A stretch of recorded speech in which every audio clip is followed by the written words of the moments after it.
Hello and good evening, everyone. Thank you for joining me here tonight on my first ever LinkedIn Live. I'm really excited. And for those of you who made time to be here early and who are already here with me, I just want to say thank you very much. Jiva, thank you very much. And Anita, wow. Thank you, and thank you, Anita, for your very, very kind words, and Jiva for being here tonight.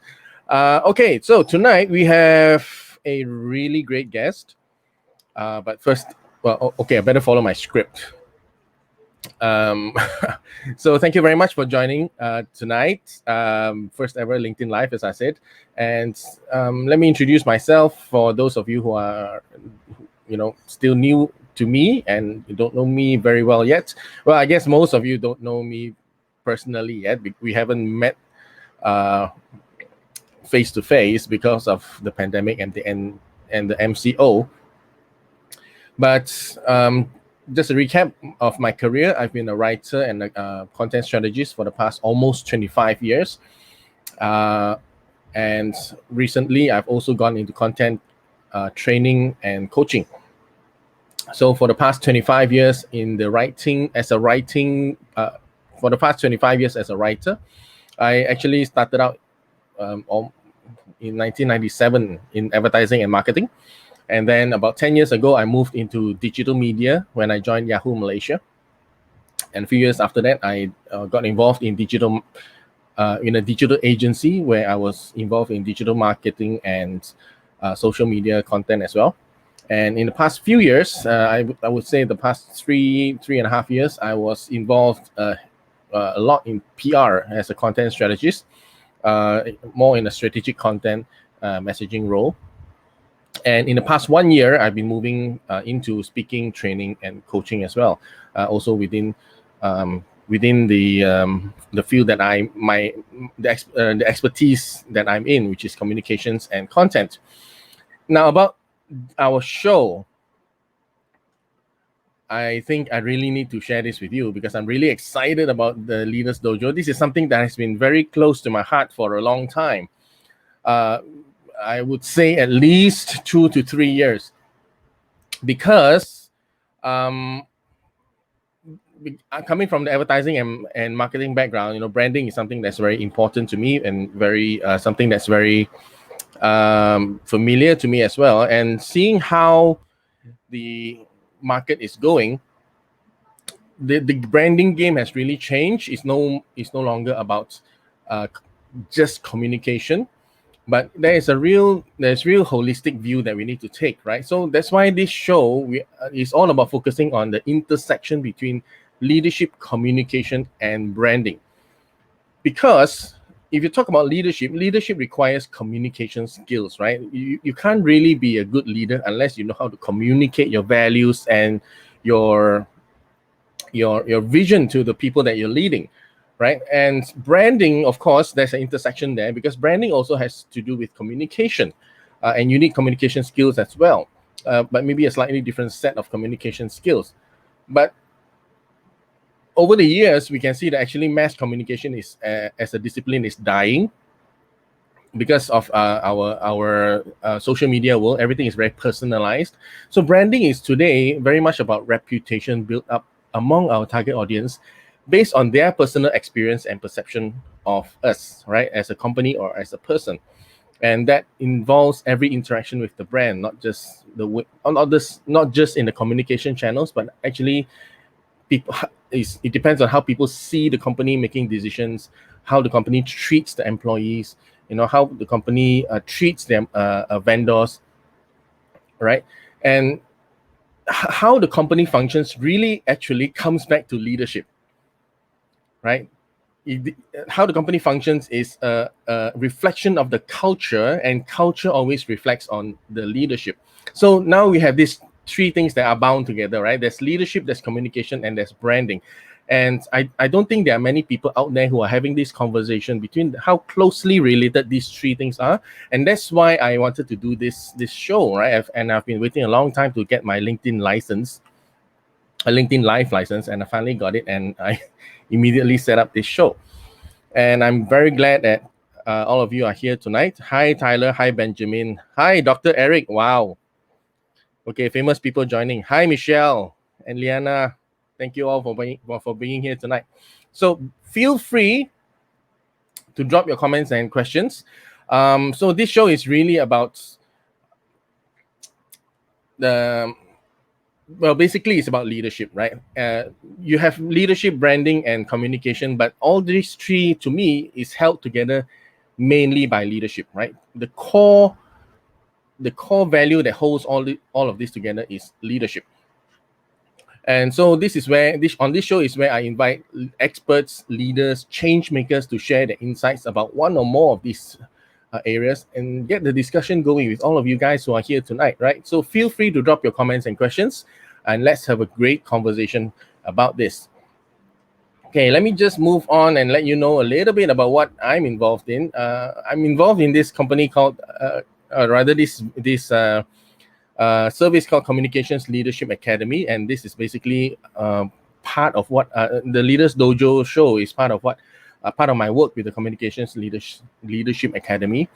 CLA is actually a corporate training company where we do where we take this 360-degree view of leadership, communication, and branding, and we do bespoke trainings and coaching for one or more of these topics, right? You can combine it all to get bespoke training, right? A really 360 training, or you can take components, leadership training, communication training, or branding training, right? And we want to help corporates and leaders build the capacity to raise their influence in the market so that they can win in a challenging market today. So if you want to find out more, come on over and visit commsleadership.com.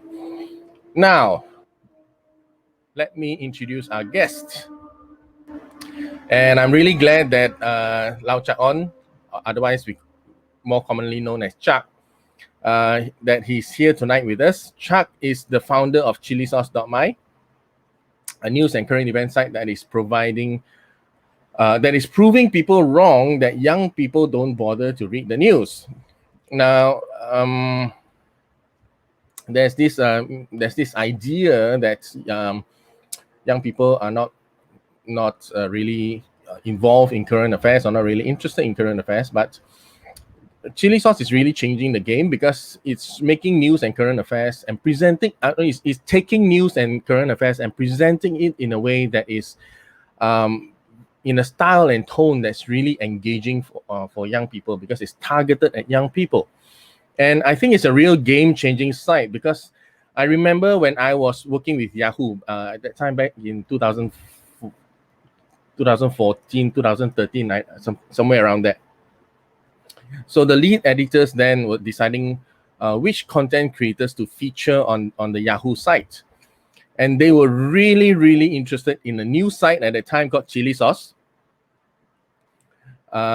Because it had this, because the editors in Yahoo Malaysia at the time, they were from a journalistic background. So journalism was like, yes, it's really important. Journalistic integrity is really important. But they really liked Chilisos because it took journalistic integrity, but they were able to create content in such a way that it felt more like a content creation kind of style of writing. Right, so this is a really interesting approach, and 10 years later, from there, maybe 8 years later or 9. Wait, what happened to my maths? No, about 7 years later, we can see that Chilisos today is a site that gets a lot of engagement. But here's the kicker: many companies today are still wondering what to do with the millennial issue. But Chilisos, this game-changing, disruptive site, is run and staffed entirely by millennials. So for the next hour or so, feel free to pick Chak's brain about what it takes to take leadership over a team of millennials in a change-making venture. All right, and don't forget to also ask him about Chilisos' unique approach to communication and branding. So without further ado, let me bring on board Chak. How are you, Hi, hey man? everybody. Hey, I'm good. I'm good.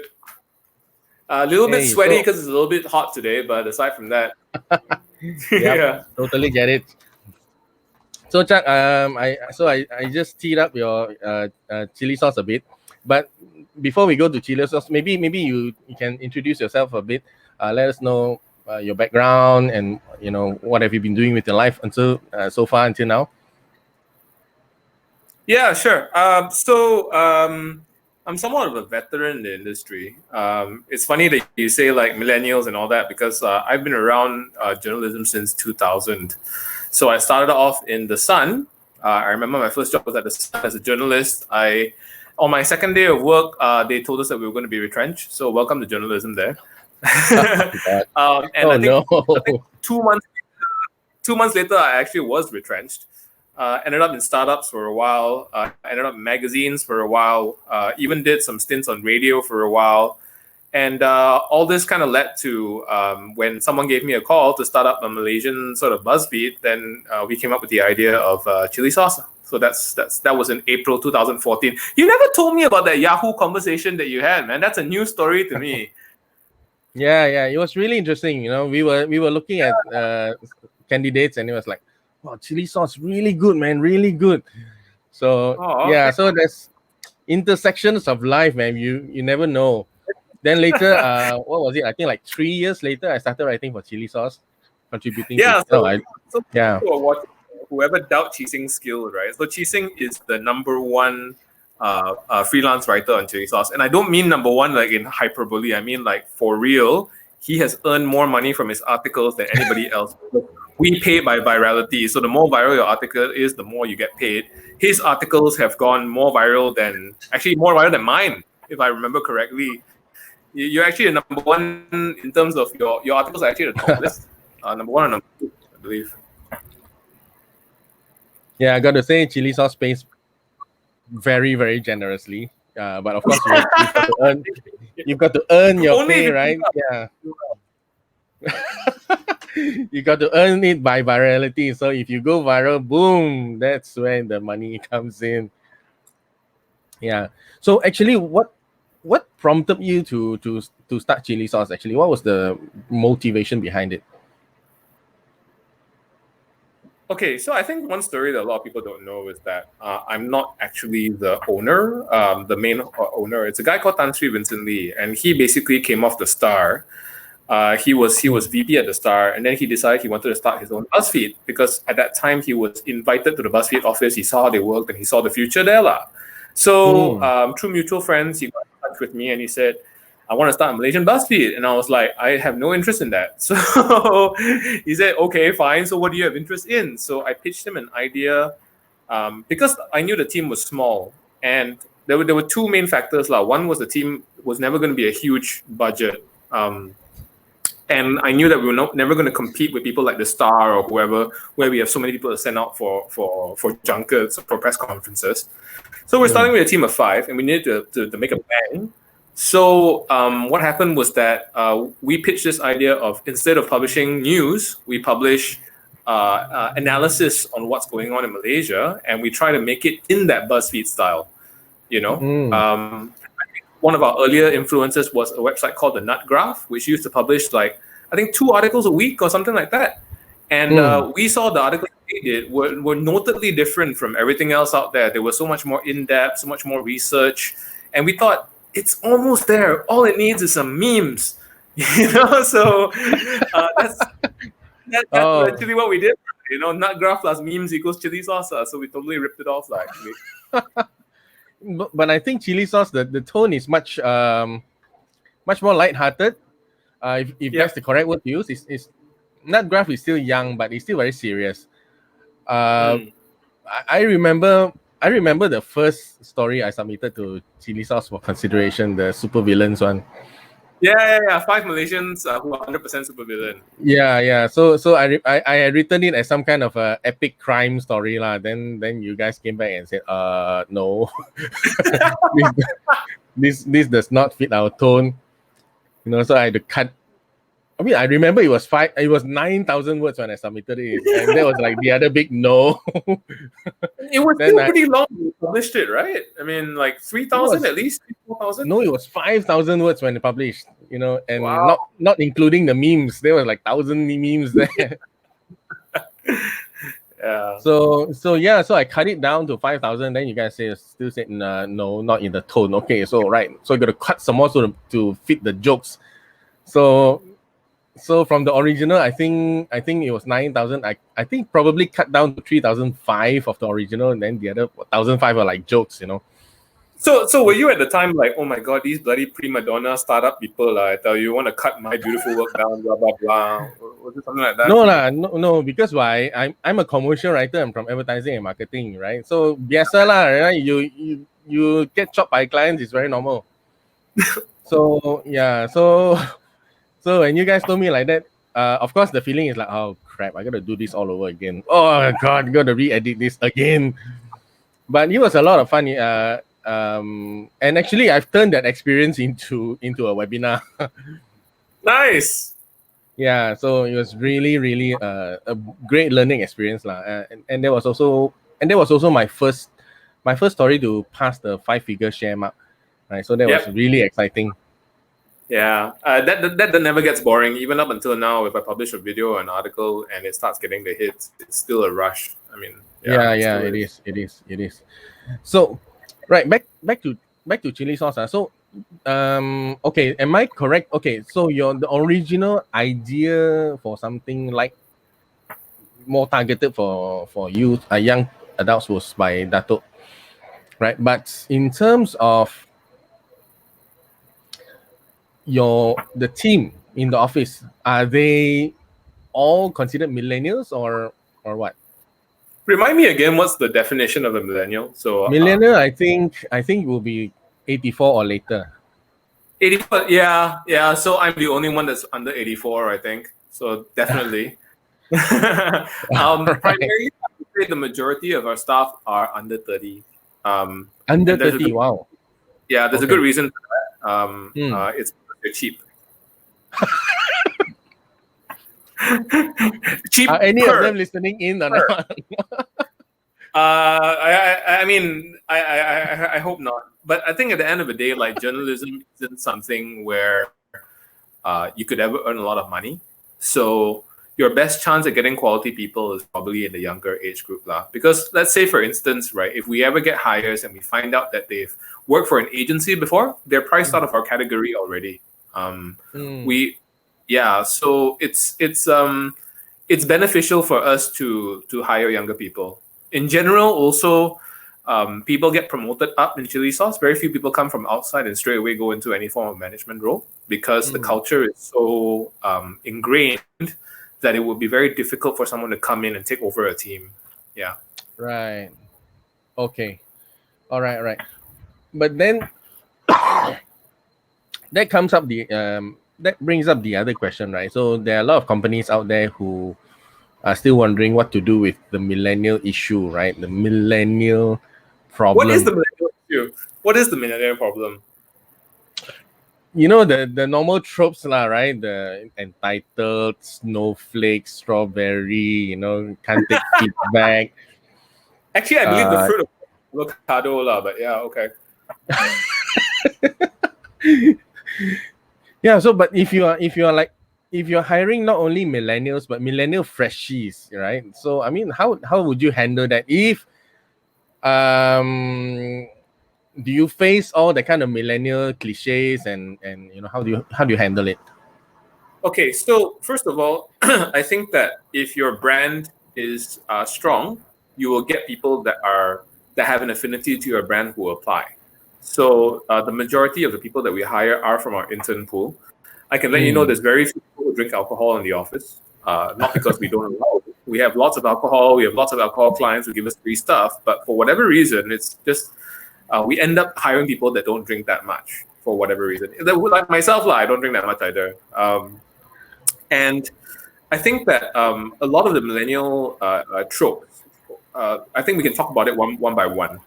So let's talk about snowflake, lah. Snowflake meaning like not committed, is it? Is that what you meant by it? Snowflake I think it really means like very fragile. The ego is very fragile. The self-esteem is very fragile.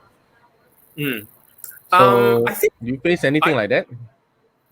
I don't think that's a new thing. I mean, like if you go back far enough for you and I, when we were in our 20s, our egos were pretty fragile too, man. So Okay, I think that's a pretty fair statement. yeah, Uh, so I but don't what think do the you think has fragility. changed between now and then, right? Because Okay. if people who came out in the late 90s, early 2000s, we consider ourselves to be tougher, so to say. Hmm. What do you think has changed? Why has this perception come along? I think one of the things is that there's a name for every condition now. So, like, last time, I had, I couldn't pay attention. Now it's ADHD. Last time I had mood swings. Now it's called bipolar. Hmm. I'm not putting down that these are real mental illnesses, but the fact that they're so prevalent now means more people are diagnosing themselves with it. In my office, there are people who are bipolar. There are people with ADHD. There are people who are dyslexic. In fact, I would say almost half my staff have some sort of condition or other, which is You surprising. mean real conditions or things that already didn't have a name last time but have a name now? It's very debatable because I mean they've been diagnosed now, in some form Right. or other having these conditions. Perhaps in our generation we might not have gone to a psychiatrist or a psychologist to actually diagnose these things lah. I was actually diagnosed with ADHD when I was a kid, but I never saw it as a weakness. I saw it as like almost like a superpower. I could change focus really quickly. I just needed someone to slap me on the head and tell me, okay, now you're supposed to focus on this or this or this. Yeah, So but then people were saying if you do that to millennials now, then it's like, oh, they're very snowflake. They go and hide in a cave somewhere or merajuk or what. I mean, mhm. that.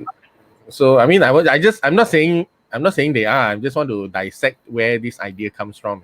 Whether it's valid or not. Yeah, I mean, I would agree that a lot of millennials probably feel like they have some sort of issue that has been diagnosed, and if it's diagnosed, means it's official, right? Means I officially get to use it in a regular conversation. So I feel that perhaps makes them feel a bit more comfortable in it than maybe we did. So, for Hmm. instance, like if I had mood swings and I wasn't diagnosed as bipolar 20 years ago, then I would just think, you know what, I need to control my mood swings to be to unite or work with the rest of my team. Whereas now it's Hmm. like I'm bipolar, so I have mood swings. What are you gonna do about it? So perhaps there's a little bit of that. And again, I'm not Okay. saying that mental illness diagnoses are wrong. I'm just saying that they're more Hmm. prevalent now, and that has an effect on the workplace. Hmm. Okay. Yeah. So Ruth asked a great question. What's your description of millennial leadership? Maybe you just need to clarify. Do you mean millennial leadership as in leadership by a millennial, or leader? How do you have special skills? Special superpowers to lead a millennial? Um, okay, Ruth, you can clarify your question first. Yeah. I feel that what you mean is leading millennials, lah. I don't think you should be like quantified as a millennial leader. To me, a leader is a leader, lah.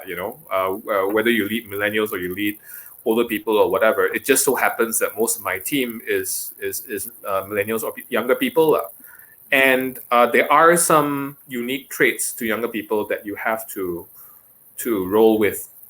Hmm. Um, I think one of the things that Chee Seng, you and I talked about before we had this session was that it's about having a genuine goal for your company. I think the younger Hmm. generation does care a lot about that. Hmm. They want to believe that they're doing something that has a vision, whatever that vision might be. And that vision needs to be genuine. It can't be a corporate statement. It can't be like, a mission statement or a vision statement or whatever it is.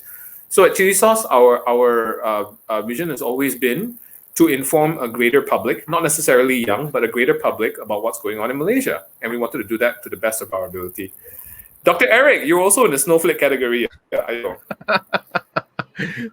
I find, I don't know. He has this look that maybe looks like mid to early 30s.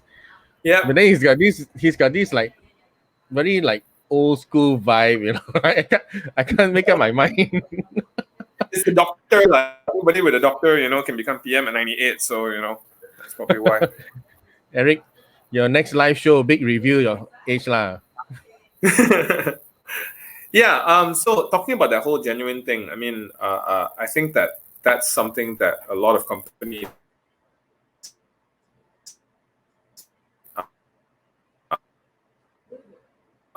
struggle with.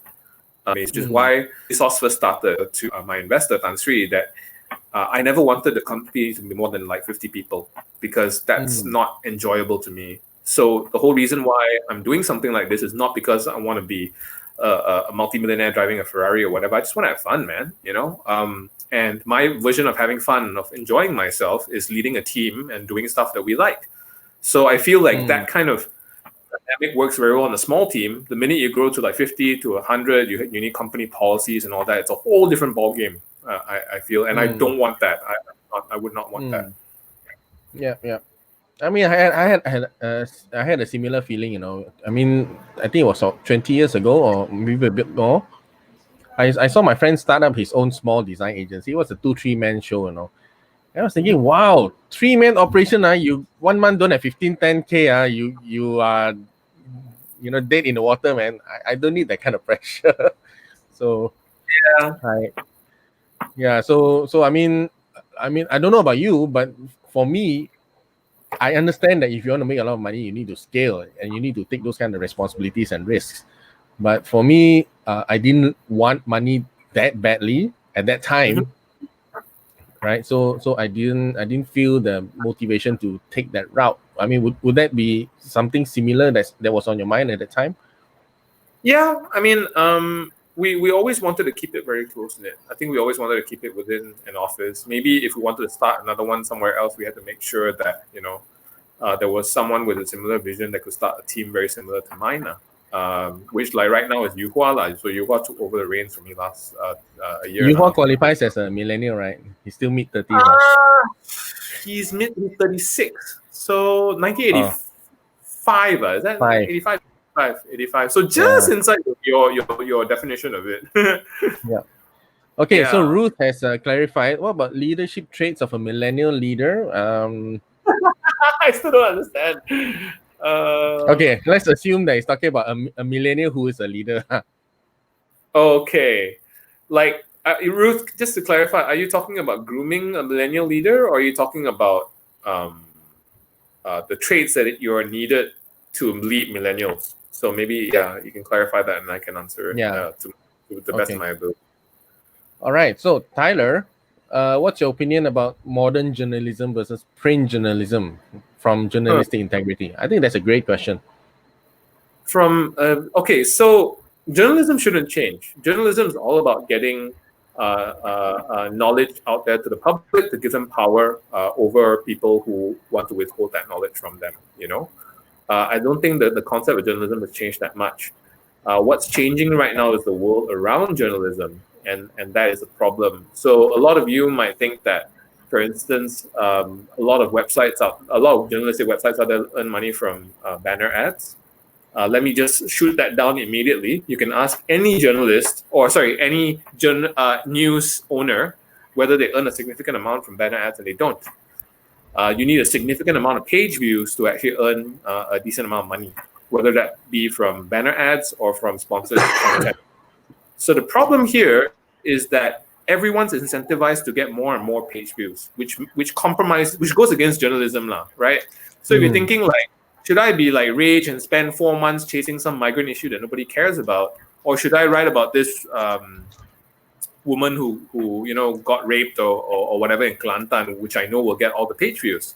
So therein lies the dynamic of modern journalism. It's always a difficult call to make from someone like us. Like we have to decide. Sometimes we go for the page views, but sometimes we go for the stuff that we believe the public needs to know about, and there needs to be that certain type of altruism when it comes to any modern day editor, because the forces against that altruism are stronger than ever before.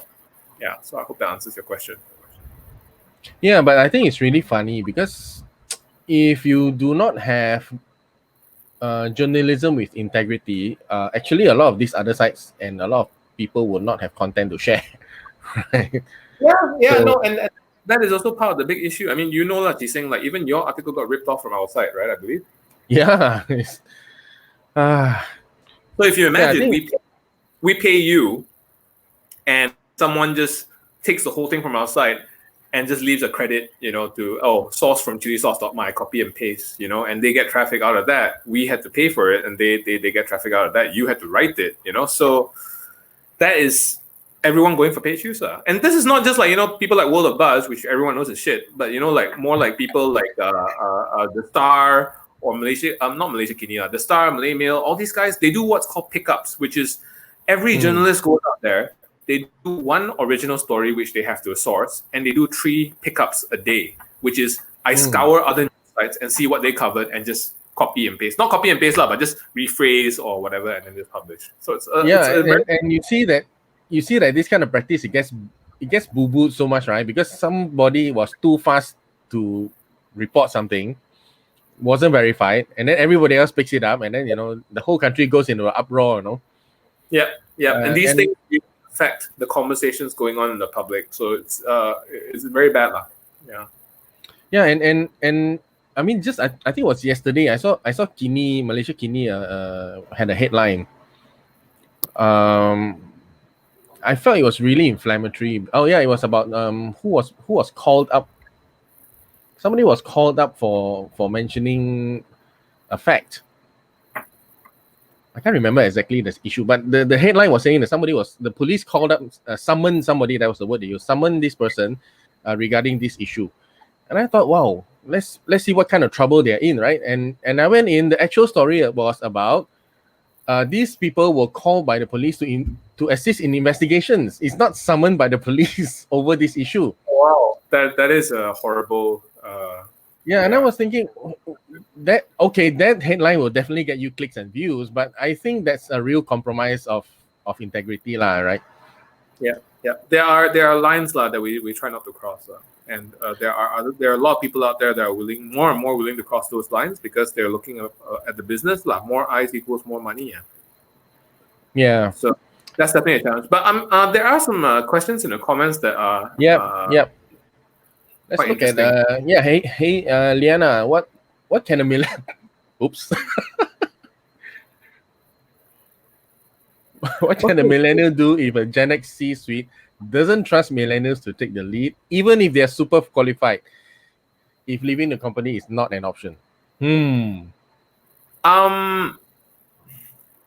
Okay. I would say do it anyway. Do it with nothing to lose. You haven't been asked to do it. Let's say someone else has been asked to do it. Then you just do it on the side and do it better and show it to them. Yeah, and then if that doesn't work, then maybe you should leave the company. Yeah, but actually, I think generation gap is really real because newsflash, when Gen X people came out in the 90s, boomers treated us like this as well. Did they? I don't remember. I always worked with quite young companies throughout my actual working career, so I wouldn't know. But actually, right? I mean, that's an because I didn't really have a big leadership position prior to Cilisos, so I never led a team of more than 3 people up until that point. Right. Okay. Yeah. So it was quite. Sorry, go on. No, I remember when I first came out. My boss was, I think, in his late 40s, early 50s at that time. So boomer lah. So that was 97, and he was like, "I know everything. You all don't question me." That kind of boss. So yeah, we all just quietly try and survive day to day lah. Yeah. So that's one of the things that we encouraged as a culture from day one. So I always told everyone who ever joined Cilisos before this, if you don't agree with me, please tell me. You shouldn't be agreeing with me 100%, because if you're agreeing with me 100%, then I'm Kim Jong-un and this is not North Korea that I actually want to rule. So I feel like it's important to create that culture of rebellion, of Mm. open rebellion in your own team. Even my Well, investor Tan Sri, he gravitates towards people who disagree with him, because being in that position, it's very easy to shore your psychophants up, and then you have no idea what the outside world is like. If you have people who constantly disagree with you, then you know what the outside world is like. Yeah. But that takes a lot of. I think that takes a lot of, number one, self-awareness. Because if you're not that self-aware, then you react out of your automatic reactions, right? And when our ego is bruised, when people challenge us and all that kind of stuff. And I think the second thing, it takes a lot of courage, right? To be, I mean, if you're 50 years old and you have a 25-year-old telling you you're wrong, I don't agree with you, and this is why. I think that takes a lot of guts to really accept it. But if we're talking about being in a position of leadership, which one seems a stronger leadership? Asking people to disagree with you, or asking people to agree with you? Yeah, to me, I would say you have guts to handle disagreements, right? And you have the grace to accept it when you're really wrong. I would think that takes a lot more internal strength. But I think one of the misconceptions is leadership has to be about outward signs of control, right? If you have a position, or if you have some way of making people comply, or you have, either through manipulation or volume of voice and things like that. Okay. On the topic of manipulation, I think every leader is somewhat of a manipulator. To inspire, to manipulate them. It's knowing how to read feelings and finding the best outcome out of it, So I don't think manipulation should be used as a bad word. Lying, try not to do that, because that would be bad. But manipulating, I think, is part of being a leader, to get the best out of people. So, with regards to, sorry, what was the earlier thing we were talking about just before this? We were talking about, well, I don't know how we got here. Well, never continue. We'll pick it up somewhere. I think we were talking about like rebellion, and sorry, no, you were talking about outward show of force, right? So I feel like good leaders actually don't need any show of force, unless it's absolutely like dead bottom already. So I always tell my managers, like, the first qualification of someone is effort. Someone has to try, right? And then that's when okay, he passed my first level of credibility. Second level of credibility is ability. He can actually do the work. So let's say a writer, even if he can't, he writes and writes and writes and writes and writes until he can, right? And then he has ability. The third one is results. So results is like the number one thing. Like, if your article actually goes out there or whatever, then you have the ultimate credibility already. So I would like to think that as a leader, I need these qualities as well. I need to try my best. I need to show people that I can do my best, and I need to actually demonstrate results. And if you can do these three things, then I feel that people will naturally just follow you. Okay. Let's go back to Ruth's question. I think she's clarified a bit. So it's actually about handling a millennial boss. Oh my gosh, this is the first time I'm hearing this. Handling a millennial boss. Ruth, are you younger than this person or older than this person? Let me try to understand that. I've heard about handling millennial stuff, but okay, first time I'm hearing this. Okay, we'll get back to you, Ruth. I find this question for the next time. Sorry, I saw another question. Why is generation label still a thing in a career? Yeah, that's right. Liana, well, I mean, to be honest, every generation has some commonalities, lah. It's just like what's the difference between generalizing and racism, right? Like, Chinese people are generally money-minded. Yes, I would agree. That is not a racist statement. That is a generalist statement. But all Chinese people are money-minded. Now, that is a racist statement. Just like saying all millennials eat avocados. That is a millennialist statement. But in general, a millennial is more likely to eat an avocado than my grandma. I would say that's a generalist argument. So that is my reply. Yeah. Yep. So you are older than your boss, and your boss doesn't give you the time of day, Ruth. Wow. I I don't know how to answer that. um, well, I would assume that there's a reason why he's in a position of power. I hope that's not just because his dad owns a company. And if there is a reason for him to be in a position of power, then try to respect whatever decisions he makes first. Show that you can pull the gainful employment role, like to actually show him value and stuff like that. And after that, even if you've done that and he doesn't listen to you, then maybe he's just not a good boss, regardless of whether he's younger or older than you. Yeah, and I think I agree with what Liana says, right? Because if we use generation labels to identify human problems, individual problems, then the whole thing becomes problematic, right? Instead of having a lousy boss, you have a lousy generation, right? It becomes that kind of statement already, right? So I think I would agree with Liana lah. That you would abolish generation labels altogether?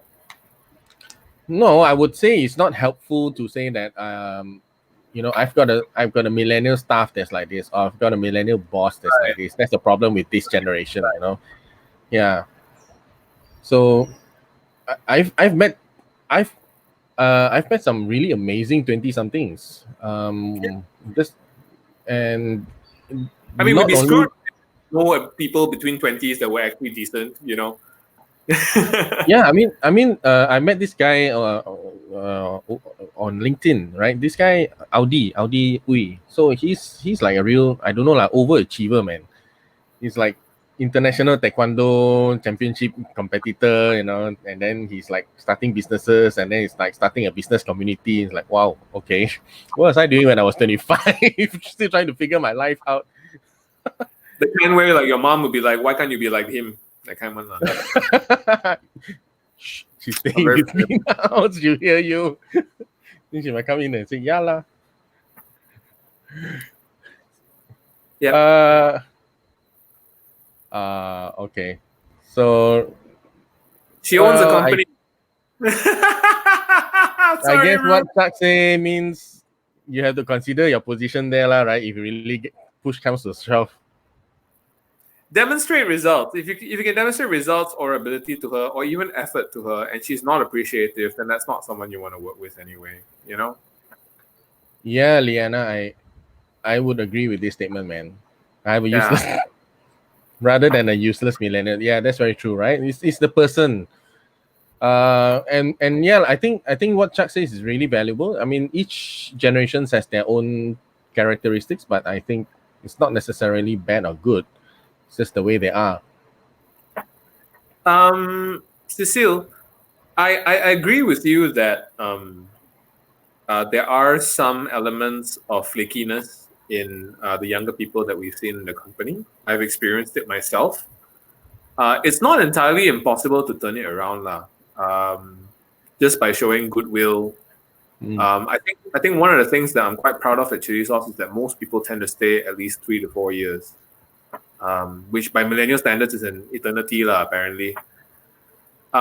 So I feel like there is a bit of space that you need to give someone, but they have to demonstrate that if they screw up, they know how to make good on it. To me, intention is everything, And then again, I go back to the same three, first, effort, second, ability, and third, results. So I will give people time to achieve those things, but sometimes they might not achieve it. I don't agree that everyone in KL is horrible or that everyone in Selangor is horrible, because we have some really, really good people with us, and we continue to find good people as well. For those who are struggling to find decent young people, I would first look at the brand that you have and whether that attracts the right kind of talent. And then the second thing I would do is actually start an active internship program, because literally I would say that 70% of our editorial hires are from our internship program. They're all former interns that became writers. Yeah. That's amazing. But also to add on to that, I mean, I've also been teaching for over 20 years. Yeah. So 20 years ago, I would have been teaching the millennials today, millennial workforce today, right? 10 years ago, I've been teaching the Gen Z's people today. Okay, I'm doing math in my head now. and it's undoubtedly the truth lah, that generations change lah, right? But coming from a teacher point of view, because the program that I'm with, we are more focused on coaching than teaching lah. We're not more we are not about delivering content, but we are about understanding the child and bringing out the potential of the child. So one thing I've learned is actually parents created the child. Right? So I think it's not very helpful for 50 somethings to say 20 somethings are like this. Hey, your generation created that generation, right? So I mean, that's one of the truths that I understood throughout the years. But having said that, I think to just say that this generation has this problem, full stop, it's not helpful at all, because there has to be some continuity in society, right? In businesses, in organizations. If there is no effort to, whatever problems that these generations, or whatever quirkiness that this generation has, if there's no effort to bring them out of it, lead them out of it, and lead them to higher achievements, while still holding on to their strengths. I'm not saying that throw everything out, right, and make them into our mold. If there's no conscious effort to bring that out, my concern is, like, within 10 years, 15 years, 20 years, what kind of continuity are we looking at in organizations, in society, in fact? It'll be full of young people resenting old people and old people resenting young people. Who can't get along, can't work together. Yeah. So I think, like, there's actually nothing like that kind of age gap in Cilisos. As you can see, like, a few of them commented on your thread, right? You can see there's a lot of healthy sparring that goes on between me and my staff. Actually, some of those are stuff, like, I'll call them Evo munching lah, then they'll call me boomer lah, and all that kind of thing. I feel that it's very important to establish that kind of culture at your workplace, especially when it comes to younger people. We try to establish a culture of very un-PC as well. So there's not too much politeness that goes on. It's quite a rude culture, if I'm honest. Like, we all insult each other all the time, like that. And I think that is a lot healthier than what I would call a very hygienic, corporate and stiff kind of culture instead. Let's look at Tuan Mustafa's question. What's the confusion between leader and manager? That's a good question, Tuan Mustafa. A leader leads and a manager manages. I think let's deal with it grammatically first. I think a leader is also a manager, but a manager's scope is slightly smaller. I feel like a manager basically puts all these elements together and does a particular task. A leader does that, plus he also has to make sure that people want to do that task, and they want to, they're inspired, hopefully, by his vision or his own efforts, maybe even to do that. So a leader is a manager who is also good at getting people to follow him. So rather than manage people and tell them, here's what to do, here's what I do, here's what I do, a leader would just, I need to do this. How are you guys going to help me? And everyone just falls into play. Yeah, so it's like you said, I think it's a lot about influence. It's not so much about just telling you what to do and get in line, right? It's rather, if you have the influence, then people will want to get in line and follow you, right? And I think that would separate a leader from a manager. Yeah, I remember Yu Hua, who is the current leader of Cilisos, a long time ago. He insisted on putting a particular ending to his article, and I don't often strongly disagree, but I strongly disagree with this one because A, it might get us in trouble, and B, that there was a better ending available. And I could have told him, just get shit done, just do it. But I actually spent 2 hours on the phone, and you can verify this with Yu Hua. It was around like 1 a.m. in the morning. I spent 2 hours on the phone trying to convince him why my ending was better. And it's not easy to convince also, right? And the article went out, and it did amazingly. It got great comments and just the whole shebang, right? The reason why I spent that 2 hours to do it that one time is so that I would never have to do it again. And I never have had to do it again since then. like because he trusts that I will not disagree with him always, but when I do, there's usually a very good reason behind it. Yeah, and 2 hours, man. I mean, a lot of people would just think, "Shut up, just do it." My 2 hours convincing your stuff. It's an investment, It's an investment. Yeah. Yeah. It's Okay, also quite fun. Michelle. Once I was told to be careful and not to stick out to ensure I keep myself safe. It's easier to be labeled a rebel if I speak my mind. Many leaders who were told the same thing, they take the careful route, follow the rules.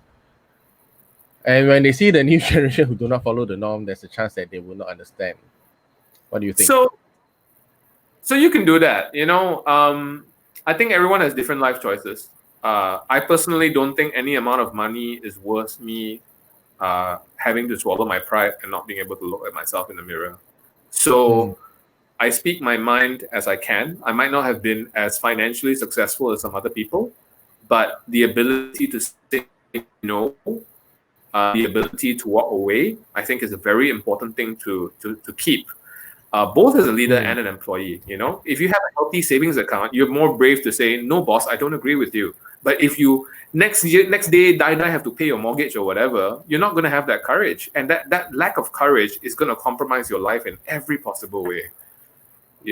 So I think the importance of saying no, the importance of having the ability to walk away is very, very useful. And it's not something that should be downplayed. So yeah, path to good leadership and good employability is to make sure you save a lot of money. Yeah, save money. If you got 3 months savings, there's options there already, right? Rather than 0 months. Yeah. And I think that even as an employee last time, I had a certain rebellion that you speak of. I almost got fired a few times. I also had side incomes. I also had savings. So I knew that even if I spoke my mind and I got fired, I would still not die. I would still have savings to live on. And that gave me a lot more joy than whatever those savings could have bought me. So I feel that's really an important lesson for me. Yeah. Okay, so you did mention about creating a culture, creating a brand that will actually get you the right talents.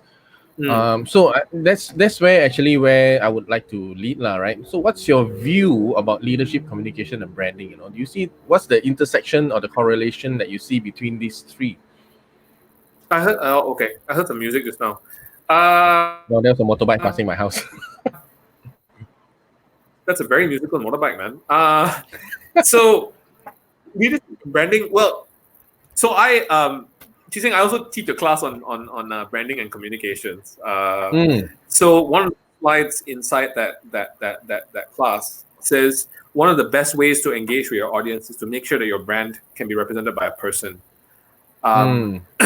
whoever that person is. But it has to be a real person. It can't just be like, a guy who's always on time and serves you. No, that sounds like a slave. No, you're talking about,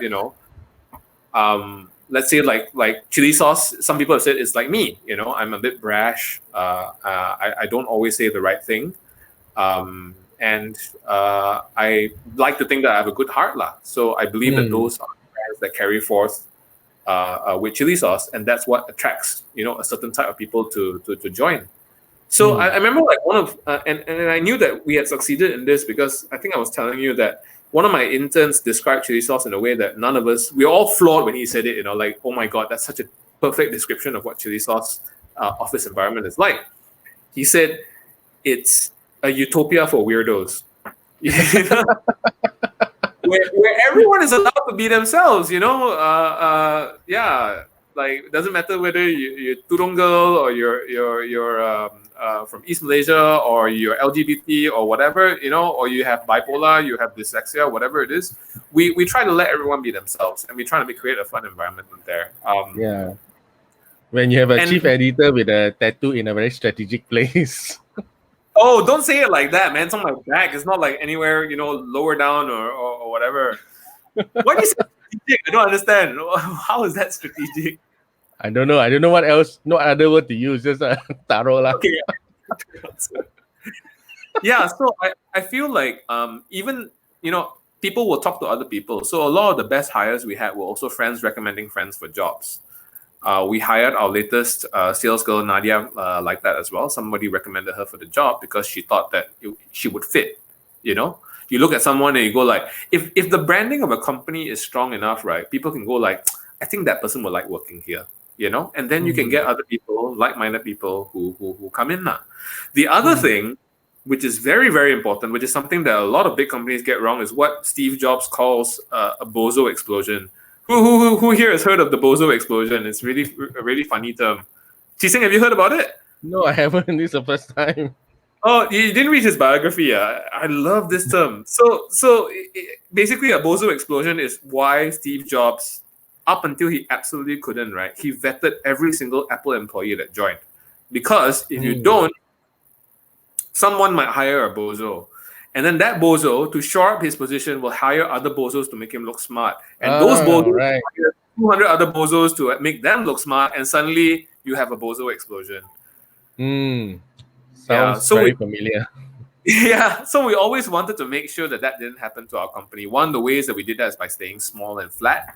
And the Right. other, also do vet most of the hires, even up until now to some extent. Even though Yuhua has most of the control, I do sebo a bit once in a while just to make sure. Yeah, I mean, in the advertising circles, we have a similar saying by David Ogilvy, right? If you hire somebody better than yourself, then you build a company of giants, right? Yeah, but I think that comes back to leadership as well. I mean, if you are a true leader, that means you have the vision in front of you. Then you don't mind hiring people who are better than you, right? Because it's all about fulfilling the vision. It's not about who's going to usurp my position, who's going to make me look dumb, because they're so smart and stuff like that. Yeah, and Right. So, that having, remember, like we were saying, like having healthy savings, having this whole, I'm willing to walk away from this, but I'm doing it because I love it. I think that is a very healthy place to be working, and I think millennial or not, people respect that. I think up until like three or 4 years ago, there was an open rumor in the office that I was engineering my own exit at some point in time, which I finally did in 2019. But I was still there in the trenches every day, working as hard as the next guy. And I think that creates a culture where no one wants to shore up their position, but everyone just wants to achieve the goal. yeah, I mean, you got to have somebody who has the vision for people to head towards the vision, right? I think that's really important to remember. Okay, what about the next one? What about some issues that you think need to be addressed in these areas? Which area is that? Sorry. Leadership, communication, and branding, or branding. Leadership. Well, wow, that's a big question, man. I feel like the biggest ones, lah. Okay, one of the things that I absolutely do not tolerate in the office, at least when I was around, was passive aggression. So passive aggression, it's kind of like, I'm not happy with something, but I don't say it. Instead, I show it in like 10 other different ways. We don't tolerate that at Cilisos. If you have something to say, there's always a channel for it. Whether you can talk to me or you can talk to someone else. And having that open culture prevented these things from happening. And these things can also become explosions in an instinct.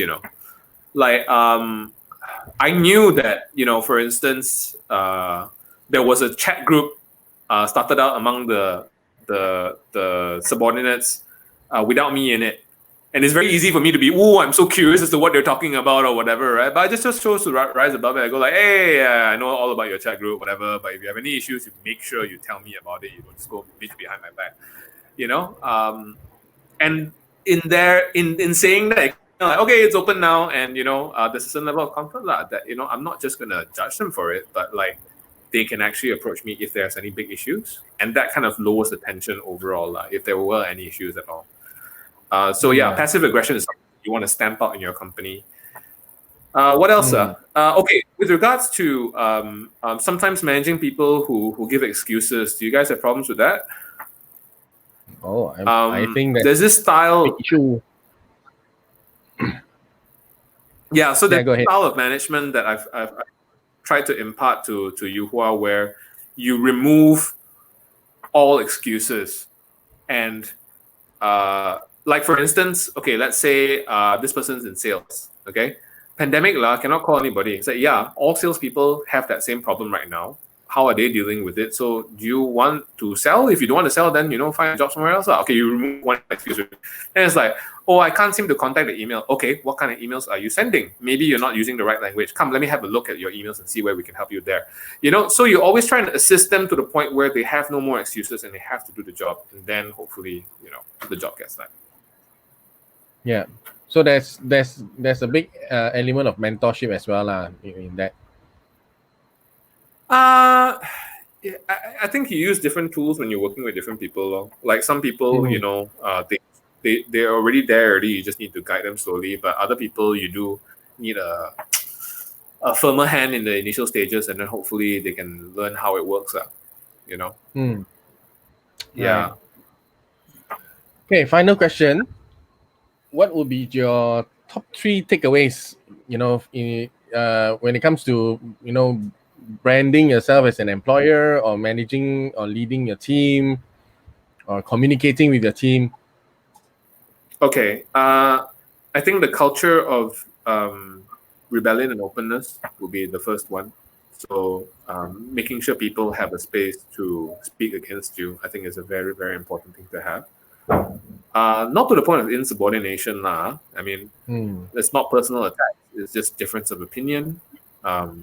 Leading up to that point. The second thing is what I talked about in terms of credibility of both employee and employer, which is starting with effort, moving on to ability, and then after that, results. Right? I feel that's a very important thing to establish, both down, up, and up, down. The third thing, I'm struggling to think of a third thing. Just be genuine, man. Like I think we talked about a lot before we even had this group. Just be genuine. I can honestly say that the 2 biggest joys of starting Cilisos, 50% is actually seeing the product grow, develop, and become a brand. The other 50% is watching my kids grow up, man. These little guys. Some of them, after 6-7 years, they've moved on to other pastures. They're working for blue chip brands like Maxis, AirAsia. Well, I mean, AirAsia was a blue chip brand, not so much these days. Grab, we actually helped them to get those placements because we knew people there, lah. So it's no, you gotta expect people are gonna leave you at some point in time. But to me, they're family, so family takes care of family, and these things have helped us out as well because we help these guys get placements, and sometimes they bring ads back to us, and stuff like that. They have extra contact, scoop on a story, so on and so forth. So yeah, it's been a really, really good ride. Yeah. I think being a genuine person, being a genuine leader, I think that's really important. Yeah. So I mean, it's not like, and I think it really comes back to the part we talk about having a vision and having being a real person. Right, it's not just all about the money, right? If money is the only motivator and the only goal, I think that's like, it's, to me, I feel it's not enough, It's not enough to make a really sustainable company. To make a really sustainable life, man. Yeah. Okay, thank you very much, Chuck, for taking time to be here tonight with us. We are at the end of the show. Wow, the time went by really fast. Thank you, everyone, for joining in tonight for my very first and very nerve-wracking LinkedIn Live. You see, I'm still shuffling papers here. Need to get my act in order, man. Okay. Thanks, Chuck, for taking time to share your insights here. Really, really appreciate it. And I think we have all really gained a lot of insights tonight. Right. So before we end, just let me show you what's coming up next week. Next week, we're going to be speaking to Dato Sri Abdul Rahman Maidin. Those of you who are old enough, like my generation, you will know MRCB, right? MRCB used to be one of the greatest conglomerates in Malaysia, something like Sime Darby last time, one of the giants. So he was a former chairman of MRCB, and he's retired from corporate life now, but he is still very active in as an entrepreneur and also in social causes. And he has really a great depth of insights into leadership from all his experience. But I think in my conversations with him, I feel he might be old, he might be a little bit old school, but the nuggets of the leadership wisdom that he has, I think is really amazing, right? Those timeless truths about how to lead people and what it means to be a leader. And the title itself, The True Meaning of Leadership, is about leaving a legacy. This actually came out from one of the conversations that I had with him when I was trying to convince him to come on the show, and he was like, I've got meetings with my overseas partners at 8:30 on every Tuesday, blah blah blah. He's like, no, I need you on the show because you have so much to share. So make time June 22nd, because he actually agreed, he set aside his meeting to be on the show with me. So I hope that all of you can join in and listen to our conversation. Right. So for those of you who want to connect, look me up on Facebook, but I think my Facebook page is a bit quiet. If you're not connected with me on LinkedIn yet, connect with me or come and visit my website. Chak, if they want to connect with you, are you available on any social medias, or where are you most active at? Most active, you can search Chuck.me, or you can connect with me via LinkedIn. So yeah. So just to clarify, I'm actually still a consulting editor for Cilisos, and also doing trainings, voiceovers, and a few of my other projects lah. So feel free to contact me. Thanks so much for listening, guys. All right. So connect with us.